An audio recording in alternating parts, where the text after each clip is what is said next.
Hey everybody, this is Pastor John from Journey Church Care Ministry, and as part of our care ministry here, we try to pour into our caregivers, those who are providing full-time care for loved ones or people who feel like a loved one. And one of the questions that we've received repeatedly is, where do I go to find out more information about various practical matters, not spiritual matters, but actual practical matters that caregivers face as they care for their loved one? And so we have a really unique gift or a blessing in that here at Journey Church, we have Dan Woodbury. Dan is on our worship team. He's also part of our men's ministry.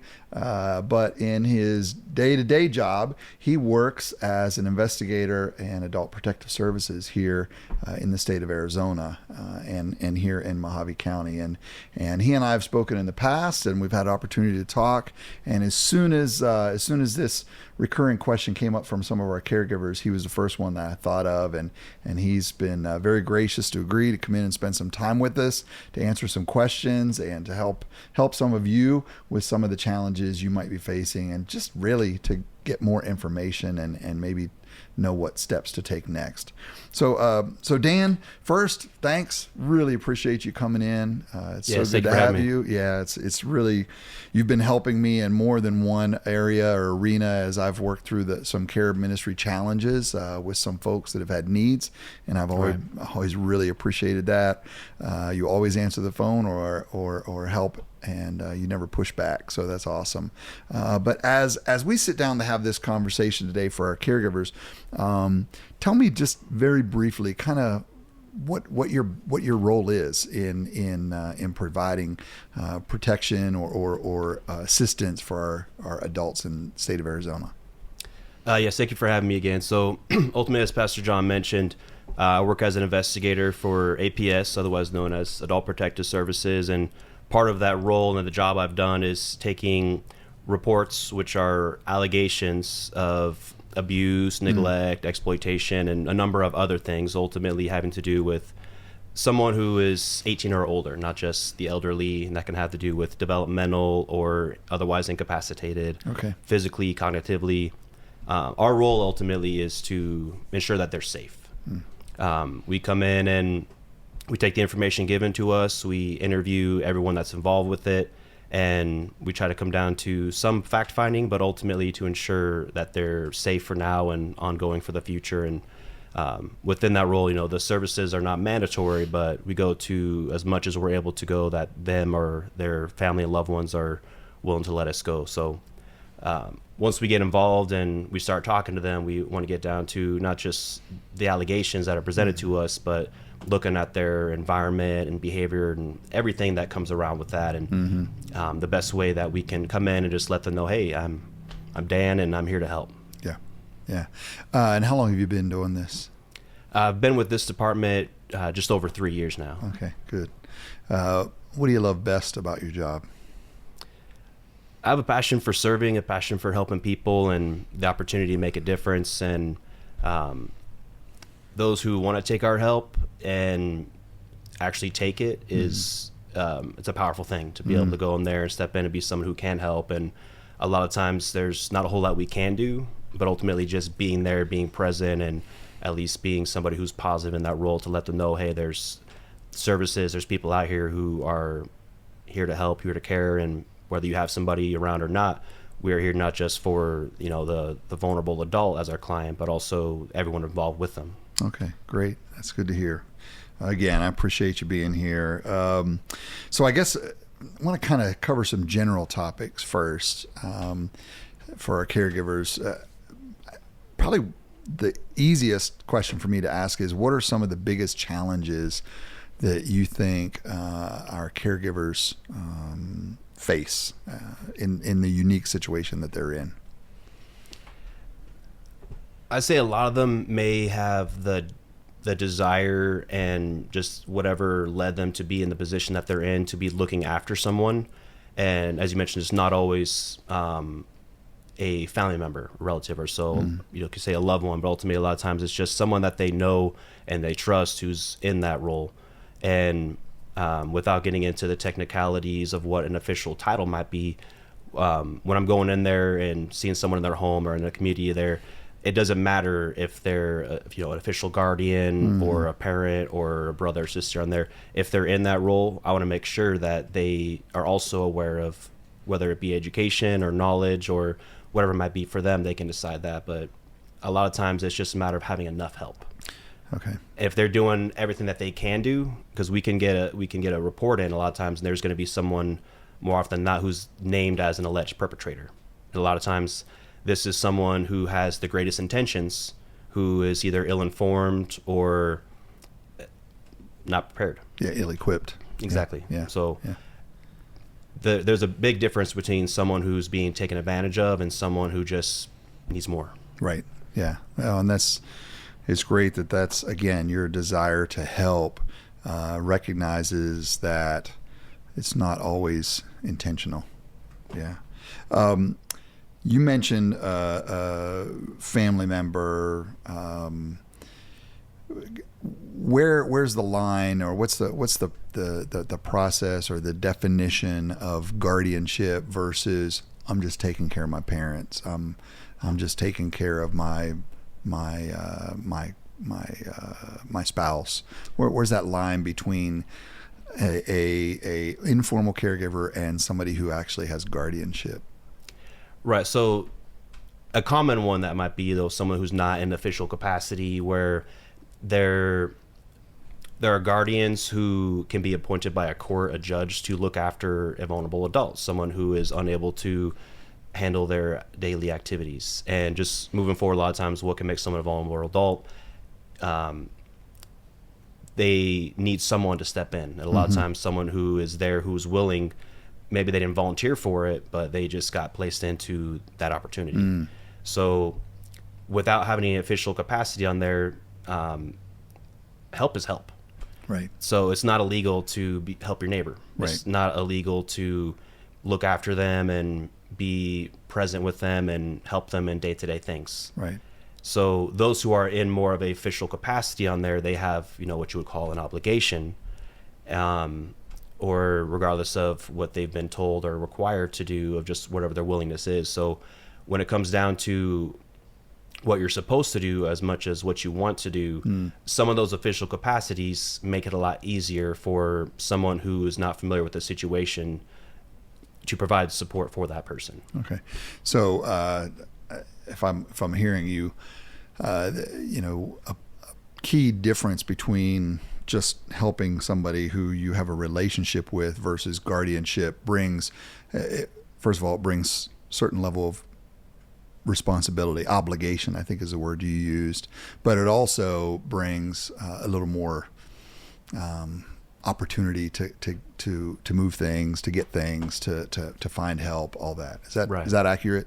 It is. And just to kind of bring a little more clarity into that, so there's familiar with more so in the medical field. And again, just the full disclosure on that, I'm not qualified to give medical advice and all that, but ultimately when it comes down to what they refer to it as is ADLs, so the activities of daily living. Those are, bathing, preparing meals, transferring in and out of bed or transferring in and out of a chair, or even eating, anything that any one of us would do every single day. And there are those who are able to do certain of those things where, a caretaker, caregiver, someone in that role will step in and be able to help them with that. Right. And you don't have to have a power of attorney to, make meal for somebody and let them eat it, or to do those things in that role. Where it comes down to more important for those things is what they call instrumental activities of daily living. Those are more where someone who's coming in to make sure that their bills are being paid, or that they are able to make medical decisions for them, or call on their behalf to handle any one of their affairs to keep things going from there. So they could be fully physically able to take care of themselves, much like a child is able to brush their own teeth or eat a sandwich and make a bowl of cereal. That someone in a capacity who's able to take care of those things, they might still need that help cognitively. Right. And as much as they're able to do, a lot of times you want to make sure you have someone in there that you know and you trust to put in that position to be of help. Good. Great. I guess kind of along those lines then, what would you say in kind of as you've interacted with caregivers and those who are involved in caregiving, what are some of the warning flags that you would say a caregiver might be wanting to look for to indicate that their loved one, their needs, like you had said, we kind of have the day-to-day, but then we have the ones that are a little more than day-to-day. What are some of the warning flags that maybe there's a transition occurring and we're moving from one type of care to another type of care? And even along those lines, what would be some of the warning flags that this might be outside of the caregiver's ability to provide that?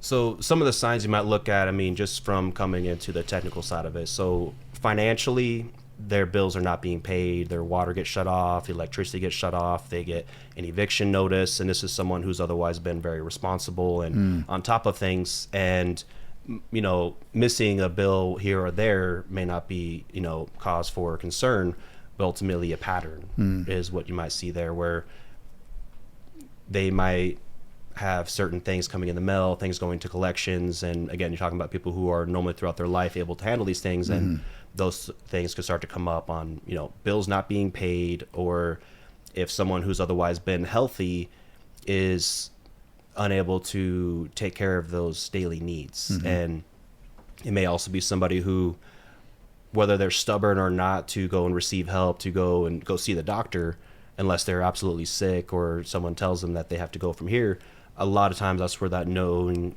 and trusting person can step in and be able to understand that the person who's neglecting themselves, intentionally or not intentionally, they need those reminders to be able to just make an appointment and transport them there and just help them be able to handle those things that are important for our ongoing health, especially as people age or certain things come up. You want to be able to recognize things before they happen. So just as much as you can know someone or you can know people, being able to recognize a pattern of change that's otherwise not positive. Wow, that's great. That's good.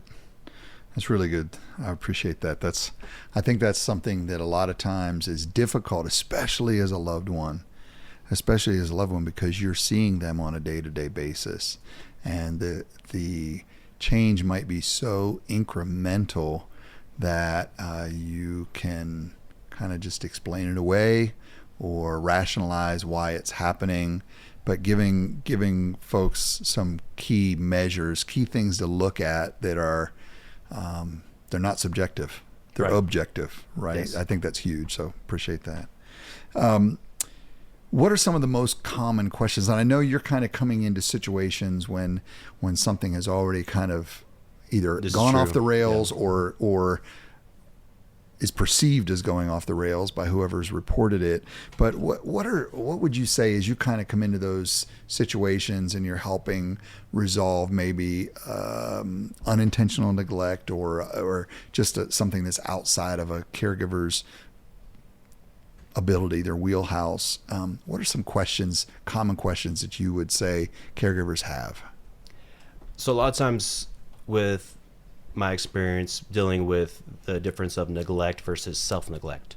Someone who is self-neglecting, it could be they're not eating even though food has been placed in front of them. The caretaker can do everything in their power to remind them to eat or put food in front of them, or hey, come and take a bath. And some of those things where, again, not the difference between being stubborn, but also just if there's a inability to do some of those things on their own, if the caretaker is doing everything in their ability, the challenge might come in there where they want to kind of step out of that role and allow, whether it's an official agency to come in for that, or even just get a break. Yeah. A lot of times they have no problem doing those things and understand the role of just encouraging them or not forcefully making it happen, but ultimately just whatever works for that individual to make sure that their health is placed as a priority. And would you say that when you're able to assist a caregiver in an area that it's not been in what I would call a criminal neglect or an intentional neglect, would you say that most of the time you find those caregivers extremely receptive and wanting to receive that assistance, or is there still some level of, the old joke of the government is we're here to help, right? And that's right. Nobody really believes that, right? Or do you find that you get that more than not, where they really don't want to open up the situation to outside agencies? There are those who will be right away open to receiving help and just happy that we've made contact with them. Mm-hmm. And some of them, it also depends on how good my approach is with them initially. Mm. And in an investigative role, I could be confused with being a detective and jumping in there and getting down to the bottom of finding the clues and solving the mystery on there. That's not what I do. The way I look at it is, like I mentioned earlier, I might say the cliche of I'm the government, I'm here to help in my own terms, but ultimately of just being someone who can step in there and be willing to help. And as much as they're open to receive that help in there, get through any of the difficult things out of the way in the front and try to get down to the bottom of what's actually going on. And way of saying, this is something that's been advised to me and I'm concerned about it just as much as you are. And here's what you can do about it. And if they're not willing to receive that from there, then there are other things that can come in place, where finding out who other loved ones are, the neighbors and all that. But that's getting more into the weeds of the role there. But ultimately, the ones who are open to receiving help one way or another, if at least advising them of what's going on and what we can recognize in there, sometimes they may have already been aware of it, and they can express from their terms, this is what's actually going on. Right. And I'm not living with them every single day and be able to go in there and know what's really happening. So I can't go in there with any bias. I have to go in there and see what's in front of me, see what I'm being told and what I'm observing for myself. So being able to have someone who's open to receiving help on there is, sometimes it's just education. Sometimes it's also letting them know if it turns to you're going to burn yourself out and you're doing everything in your ability, there are services, there are resources out there available. Yeah. And that's a huge one. And that's where I want to kind of push in a little bit, because I think a lot of times there's a lot of different reasons that somebody might resist going and asking for help. Nobody's going to care for this person as good as I am. Nobody knows them as well as I do. I promised my mom that I would take care of her and I would never, let strangers, give her baths or whatever. There's a lot of reasons that might stop somebody from going and asking for help. But I think one of the biggest reasons that I've come across is a fear that they might not be viewed in a positive light. That the help that comes in might somehow find them to be lacking, or probably more frequently, the fear is that they will lose the ability to care for that loved one, that they will be taken out of the home, or they will be taken to a care facility, or something along those lines. So how do you respond to somebody, or what would you say to somebody who says, I would rather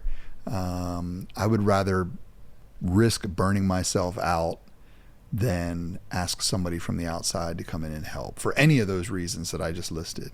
Right. So for those who will do whatever it takes to make sure that their loved one or the person that they're looking after is receiving the best care available to them, and they believe that they're the most qualified, or there just is no one else that they know or trust, a lot of times what can come into place is, as much as the individual that's being cared for can have a say in it, that's probably the most important thing to consider. And whatever their desire is, we want to have the least intrusive on what their wishes are. If they are an individual who has always been fairly independent their entire life, it's very difficult to encourage them to start to suddenly receive help, regardless of their ability to continue to be independent or not. Right. So for someone who's looking after someone, whether it is, stubbornness from the individual, or just a inability, whatever it might be, with all the willingness there and something that could be holding them back from their just being open to receiving help. And sometimes it's just getting looked at. If if it's been a long time since they've seen the doctor, it might be recommended to just get them assessment, or it might be good to bring in either some more professional help or opinion from there. And I think what scares a lot of people with those a lot of times is they don't have the financial means to do so. Yeah. And some of the more difficult ones that we can come across that I've seen are those who are financially capable of taking care of themselves, but they're not going to be completely qualified because they make too much. Right.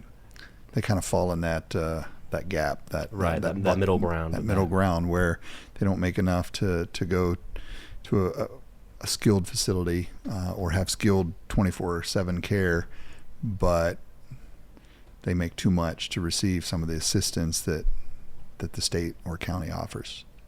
Right. So where that comes in is just knowing what would make them the most comfortable and safe. Yeah.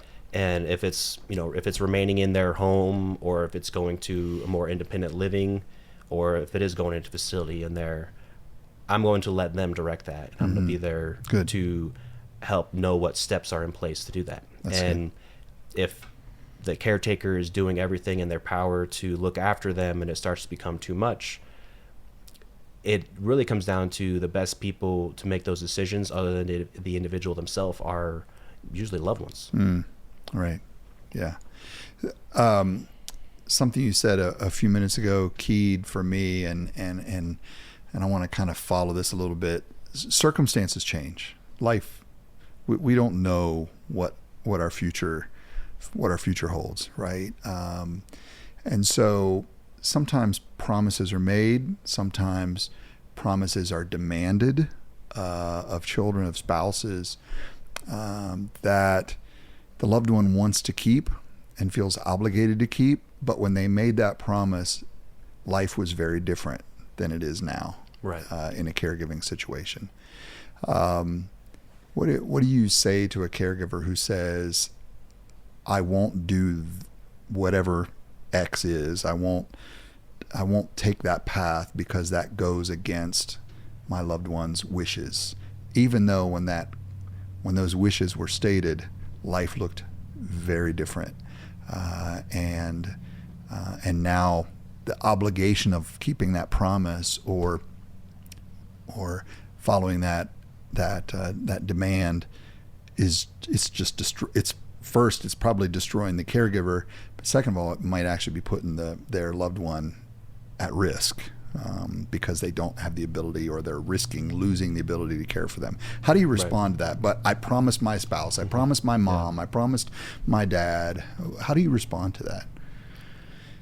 Like I mentioned earlier, going into the least intrusive for them. Their wishes at the time that they made them, everything was different than things having changed for the present time, and they can no longer be as independent as they used to be. Their health isn't what it used to be, and they need more help on there. And I'm never going to wish that someone break a promise, but in order to keep that promise, with circumstances changing, their approach also should change. And that comes down to a lot of times just having an honest conversation, at least opening up the door, and what they're willing to do, or at least taking that first step toward whatever that approach may change. Okay. Yeah, I think I understand where you're going with that. And I think the key is, like you said, the least intrusive. Like, we can't maintain where we're at right now. Let's agree on that. I understand the promise that you made, so we can't do that. But we have to find something in between. We have to find an area where we can provide better care while honoring your loved one's wishes. Is that a Absolutely. fair way to summarize it? Yeah. Okay, good. So I guess, generically speaking, and I mean, the list is probably an alphabet soup of agencies, but what are some of the more common agencies or organizations or areas of assistance that a loved one or a caregiver caring for a friend, could go to explore what additional resources are available, what additional helps are available, what might be available for them to relieve the burden that is starting to just kind of crush on them. Right. So some of the more, I guess, official capacities will come from that is, your primary care provider, your doctor. If they don't have one, a lot of times there's one you can get connected with, even starting with just a generalist and just getting seen. And sometimes it could be a matter of getting an appointment and not waiting until it's an emergency and catching those signs early and being able to address them, whatever that might be. So having some type of medical professional who can assess them and their situation now and be able to give their professional medical opinion about what type of help they need to ensure their long-term health. From there, anything regarding legally or official capacities and all that, a local law firm would have plenty of even paralegals, attorneys, and all that, without having to have a court case involved. A lot of times you can seek their advice and get, for your specific situation, what type of legal help you might need. And then from there, let me interrupt you there. I know when we talk about lawyers and legal advice, there's a lot of people that immediately think dollar signs that they don't have. So what do you offer for somebody, or what would you say to somebody who needs assistance or probably would best benefit from legal assistance, but they don't have money to go hire a lawyer for even an afternoon, let alone long term? Right. So the best thing that can happen for those who either might be limited on their money to be able to go after and have to pay money to get legal advice, if they're willing and able to go on down to the local Supreme Courthouse, legal law library, and be a student again, look up their things. There's also plenty of agencies out there who, whether they're in that case manager type of role or just some type of local agency that might be able to give advice to them without being in that official capacity and for free. Okay. And some of those might be, the local state office for Department of Economic Security. They have services out there for those who are, caretakers, and they might even be able to get paid for their caregiving duties. And if you don't need legal advice, then you shouldn't have to pay for it. So if it comes down to whatever it is specifically that you're looking for, without, getting into any type of legal trouble with it, a lot of times you can look to those free agencies out there who can offer their services. And on top of DES, there's also WACOG. And what's DES again? That's the state of Arizona. It's the Department of Economic Security. Okay. And there's also, like I mentioned, the Western Arizona Council of Governments, or WACOG. They're kind of a liaison service, and they offer a number of things for, delivered meals to the home. And they can also provide different agencies to recommend for home health services, and they may even have case managers and being able to establish, okay, what is your need? If you can go and ask them a specific question, they will have an answer for you as far as what way to direct that. So if you need home health, they can recommend ones in the area and help them up to the point of doing the application process. And that's not something I can do for them, but I can give them, a list of local areas that they should consider for that. And a lot of times it comes down to once there's a problem, there's not always an easy solution for it. But if it comes down to whatever has changed or whatever is currently going on that would be best to improve upon, sometimes just accepting a little bit more help might help in other areas on there. Right. And it's so important as a caregiver. I think it's so important to go and look for these resources, and even not we kind of joke, if it's on the internet it must be true, but there is a lot of good information up on the internet to research and to explore. I understanding this in my own family. My mom is a caregiver for my dad who's disabled, and we encouraged her, and finally she gave in and contacted her state's equivalent of DES, and come to find out that not only did they qualify for services that they didn't know they qualified for, but that she could receive pay to provide his care. And I mean, it's not a significant amount of money, but it helps offset the lost income that she's experiencing by being home Right. with Well him. worth it. Yeah, yeah. So just asking is such a huge step. I think another, again, going back to this idea of family and guardianship versus I'm just wanting to help my neighbor or help my friend. When you call some of these agencies, some of these organizations, how willing are they to talk to you if you're just calling on behalf of a friend or calling on behalf of a neighbor versus, hey, I'm the spouse or I'm the parent or the child of the person in question? Right. If it comes down to someone who's reaching out on behalf of another, if they come down to requiring something in order to represent them from there, obviously, they cannot share their personal identifying information or their medical information. But ultimately, just getting advice on the circumstances, I think there shouldn't be anything that prevents them from being able to get free advice, or at least to know, hey, we don't offer that, but here's someone who does. Good. So there is still an opportunity to help your friend or your neighbor, even if you're not in a legal guardianship or in an official capacity with that individual. Exactly. Good. Let's stay on that track a little bit with official capacity versus more informal. For powers of attorney, that's a term that some people may be very familiar with. Maybe they even have one for their loved one, but I don't want to make that assumption. So explain very briefly kind of what a power of attorney is, what types of powers of attorney there are that can be filed and formed, and maybe a little bit of a summary of what the differences are between them. Yes, there are a number of powers of attorney or POAs out there. So ultimately, depending on their circumstances, and as I mentioned earlier about your activities of daily living versus your instrumental activities of daily living, being able to go about their life and having a power of attorney is something that can help benefit the individual.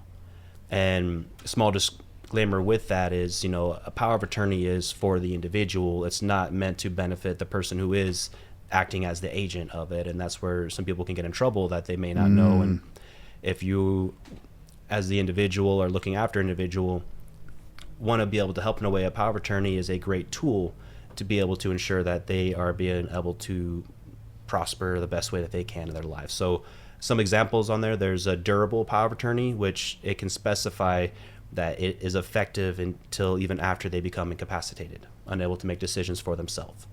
Whereas a general power of attorney may be able to help in medical or financial or certain things on there, but each one will have terminology in there that will specify what it is for and when it can take effect. It kind of bounds it. So the general one will have boundaries on it. Correct. Durable is more, I guess, broad, more far-reaching. Is that correct? Right? Right. Yeah. And there's also ones that are more specific. You can have a financial power of attorney, which gives you the opportunity to help make sure that their bills are being paid, to call a company on their behalf and make a payment on there or ask about the amount due. And it could also give you the opportunity to go in to add money to their account or take money out of their account. Again, that's where they have to be careful to know being a power of attorney just gives you the opportunity to use their resources for their benefit, not for anyone else's. So having a medical power of attorney gives the opportunity to make appointments for them and help make decisions for them, and more known also as a health care power of attorney on there. So there's different ones for different circumstances, and depending on the situation, someone who is of sound mind, able to handle healthcare decisions and know what they want to receive or not, as far as what type of healthcare that they're open to, or being able to do that on their own, they might still need help financially. Right. And that's where they might benefit from just having a specific one on there. Right. It comes down also depending on who's available to act in that capacity. So you might have one individual, whether it's a spouse, a child, or someone that they just know and trust, that they appoint. And that individual can be the financial power of attorney, and they only have the ability to help out in that role. Whereas you can have somebody else who has medical power of attorney. And it all depends on what the individual requires and also what they desire, with being to have someone that they want to have in there and continue on, like I said, with their life, being able Right. to pay their bills, being able to make appointments. And another example might be medication management. Someone has a lot of medications and they're unable to drive anymore, so someone being able to go on their behalf and pick up their pick up their medications for meds. them. A power of attorney will make it a lot easier with, not to say no questions asked, but you can ultimately act on their behalf to pick their medications up for them Right. without having to get them into a vehicle and transport them down, especially if they're wheelchair bound or bed bound and all that. So it helps them to continue to have their independence while also having the support they need. And it really helps to have someone that they know and trust, whether they're a loved one or just a neighbor or whatever it might be from there. And there's also, like I mentioned earlier, a guardian, and that's someone who could have been appointed by a court or through a judge ultimately to determine to be responsible for them, much like a parent to a child. Okay. And different examples can help from there, and without getting so far into it and causing confusion from there, it just depends on what is it that they need. And even someone who is of sound mind, able to handle their things, a lot of times it helps just to have that additional person involved. And where that may benefit is, if you have someone on a bank account, having, an additional account holder is going to be different, where they're entitled to that funding, as opposed to a power of attorney may be a better option, just to give them access to keep an eye on things and make sure that there is nothing questionable Right. going on. Right. Yeah. I think it's important to emphasize, and I think you've done a very good job of emphasizing it, that powers of attorney are powerful tools. And that's a good thing when it comes to the individual that is being protected and being cared for. But that it really needs to be gone into a decision in that area with a very clear understanding of just what is being given over. Correct. What access, what power, what authority is being given to that person, and that there's a trust level, a checks and balances, bringing more than one person in. I know when my family did powers of attorney for my in-laws, my wife was power of attorney on one type of POA, and her sister held the other POA, so that there wasn't too much power in one individual, and it allowed some sharing of the load. That was an additional benefit of it, but it kept too much from being accumulated in one individual. Right. And so, Limits their liability, and it shares also that responsibility, and without side of being just one or two individuals. It's, as whichever individuals they want to have on there, it's good to share the responsibility with them. Yeah, that's huge. What would you say to somebody who's trying to determine, is this the right time to pursue a POA, regardless of the type? I think that question's kind of generic. I just don't know if it's too soon, but I don't want to wait until it's too late. How would you counsel that person? So ultimately it comes down to, like I mentioned, the individual, the adult who is going to be represented on this power of attorney, and I would want to hear directly from them what it is that they're seeking from there. And if they're not asking for it, it is not always the best place to push that in there. And obviously someone being in that role, a lot of times you don't want to hinder the relationship. And whatever their wishes might be, or whatever the loved one might identify as an area of need, once they come to the understanding that a power of attorney or something similar is going to add a benefit to that, as long as what they know what their role is and what the need is for them there, being able to identify that from there. It's not that the individual has become that person and they can do everything on their behalf. The individual still has decision-making and authority. Right. And they are the end decision of it. Right. What it's meant to be, like I said, it's a tool. It's not a replacement on there. Whereas guardianship is they have the final say in a lot of things. You basically decisions. remove them from the decision process at that point. Right. Again, much like a parent to a child, being able to make decisions on their behalf. Whereas a power of attorney, they are not in that capacity on there. But again, it's a good tool when it's used correctly and being able to help someone who may not have access to a computer as well, or has difficulty, say their vision isn't what it used to, and even being able to go there, or being able to operate a telephone and be able to call and make appointments, or call and have those official conversations on their behalf to represent them. And it can really help in those circumstances. Right. Good. Kind of flipping it to the other side of that timeline, what would you say to a caregiver who says this is needed? It's in fact it's too late. This should have been put in place, and for whatever reason it wasn't.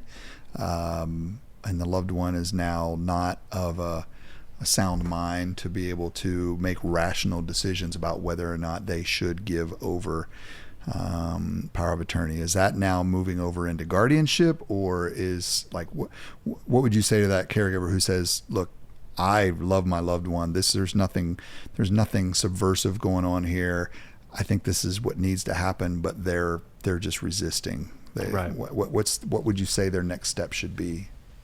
So if we're talking about someone who has become incapacitated and they're beyond being able to make those decisions anymore, but the need is there, some good resources would be ultimately, again, involving the doctor and getting it from someone who's in an official capacity who can make that determination. And it's not always going to be so quick to take away their decision-making ability, which is what we would like to avoid at all costs, ultimately. Sure. But if it comes down to their health or their well-being is going to suffer on there, being able to get them assessed physically and or cognitively. And that's also where the county has a resource for a public fiduciary. And that also can take away some of that liability or responsibility from a loved one and allow them to just be a loved one who can look after them and allow some of those more official things to go to what is called a fiduciary. And they can be appointed to ultimately act as their support for their finances or the medical things like that, who can look after them without completely taking away their independence. And is that identification of a need and or a resource in the fiduciary, is that come through DES? Is that WACOG? Is it both? How does that even begin to start being in the conversation? Right. So ultimately, specifically speaking with like the Mohave County Public Fiduciary there, they do have an application process, and they do have criteria. It's an actual process. Right. It's not something that you just get a piece of paper and have it notarized and signed on there. There's a whole process that comes down to getting them to be assessed by a medical professional to determine they require support in the area of decision making, and it is recommended that they be appointed something like this on there. So that would come from, again, that official capacity on there, and it's a process and not. And I love what you said there, and I think it's important to emphasize it. You said a few minutes ago that the fiduciary allows the loved one to continue to fill the role that they want to fill, but removes the burden of some of the more,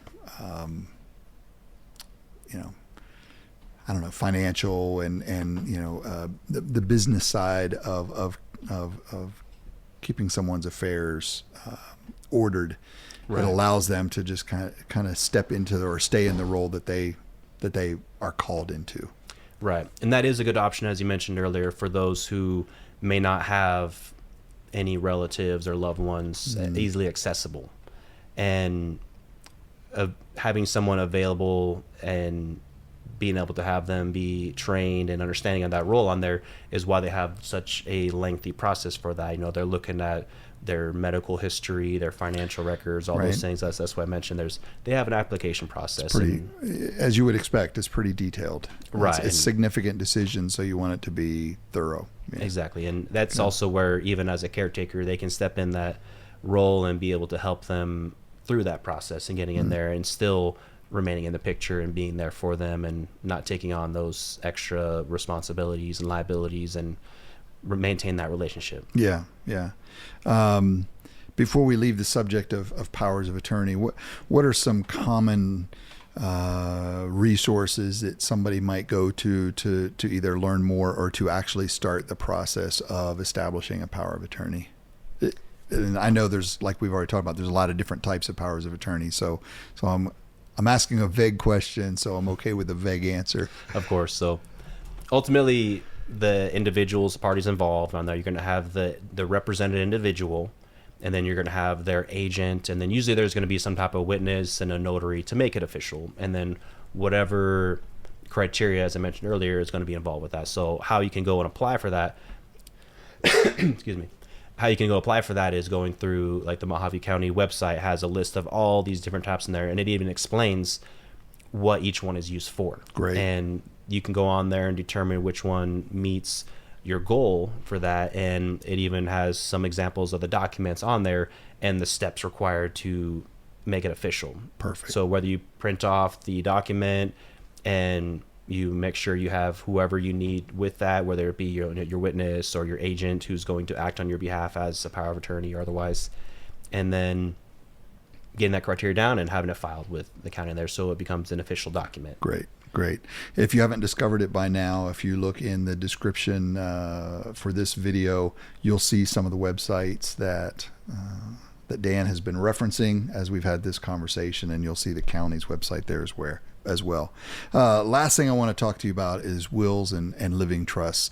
Can you very briefly describe for us the difference between a will and a living trust?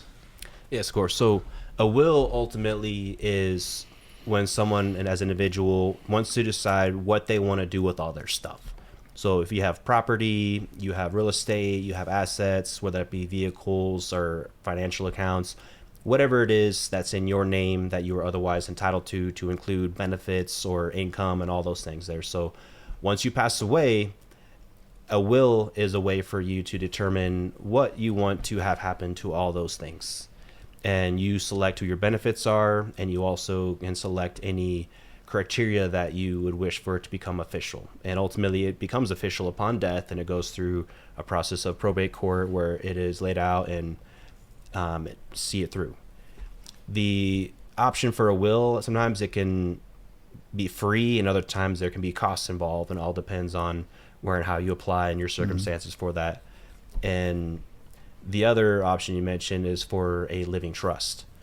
And the difference between a living trust and a will ultimately is a will is only upon death, whereas a living trust, it can be either or.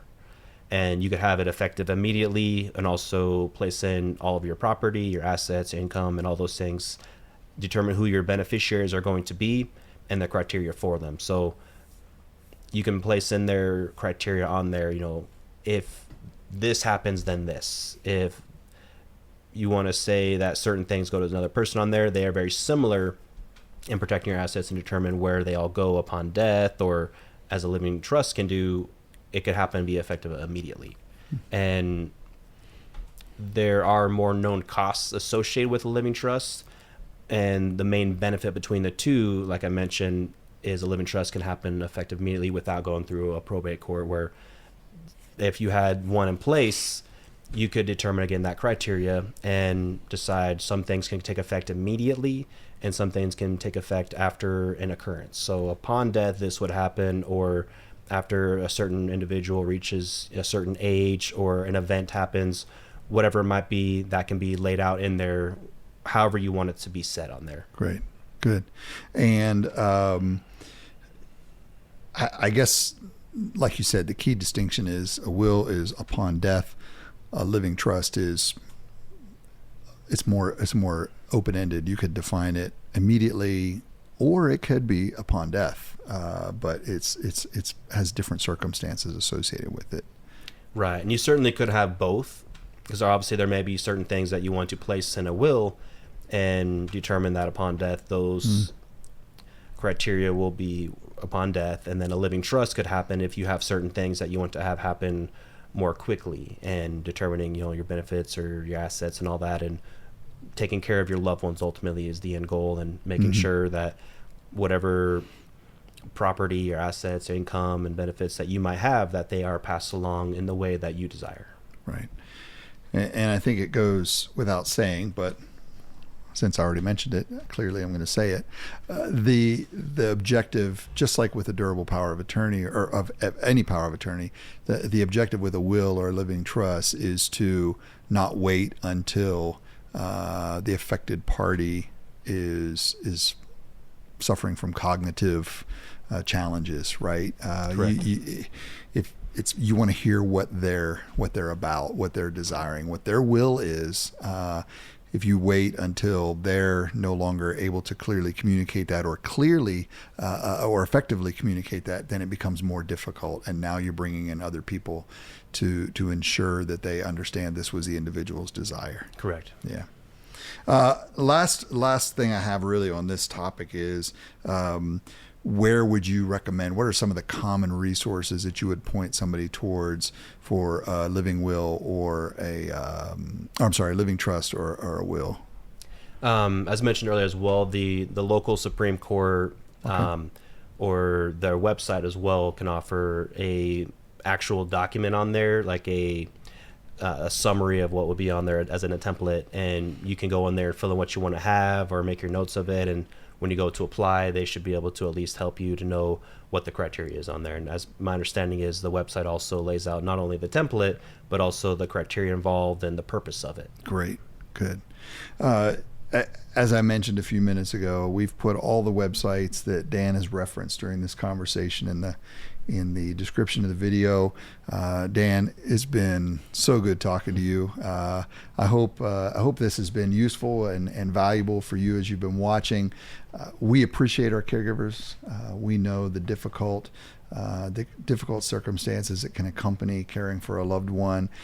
We certainly recognize we haven't answered every question. It's impossible to do that in the context of this type of a video, but with the resources that Dan has mentioned, with the websites that we've provided, and hopefully through other resources you might find as you navigate through those agencies or websites, you will come across others. Hopefully we've been able to at least point you in the right direction. So Dan, I'm so grateful for you coming out, giving us time. It's been really good. I've learned, and you've equipped me as I have conversations with caregivers in the future, and I hope everybody out there has also learned. Thanks again, brother. That's great. Thank you. Thanks.